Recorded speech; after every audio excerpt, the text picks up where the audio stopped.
யாரும் மது குடிக்காதீர், சிகரெட் பிடிக்காதீர், பிரியாணி சாப்பிடாதீர், சைவமாக மாறுங்கள் என்று மதுரை ஆதீனம் கேட்டுக் கொண்டுள்ளார். திண்டுக்கல்லில் நடைபெற்ற நிகழ்ச்சியில் அவர் பேசியதை தற்போது பார்ப்போம்.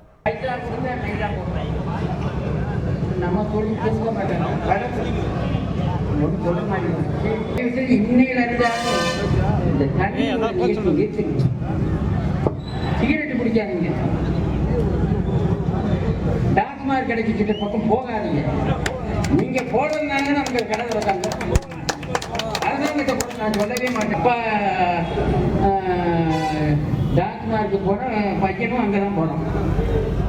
பையன் பாஸ்மார்க்கு எடுக்கிறானோ எடுக்கலையோ டாஸ்மார்க்கு கிடைத்தான் போனோம்.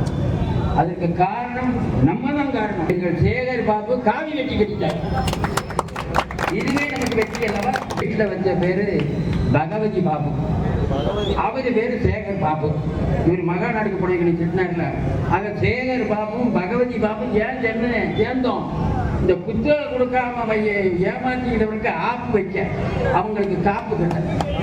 இதுக்கு தான் எனக்கும் இந்த சூழ்நிலை கம்யூனிட்டி எதிர்ப்பு, அவங்க கூட்டணி கட்சியில எதிர்ப்பு, திருமாவளவன் எதிர்ப்பு, தீகா எதிர்ப்பு, 3 எதிர்ப்பையும் கடந்து இந்த தமிழ் மகாநாடகம் நடத்துறாங்கன்னா நெருங்கிறாங்க.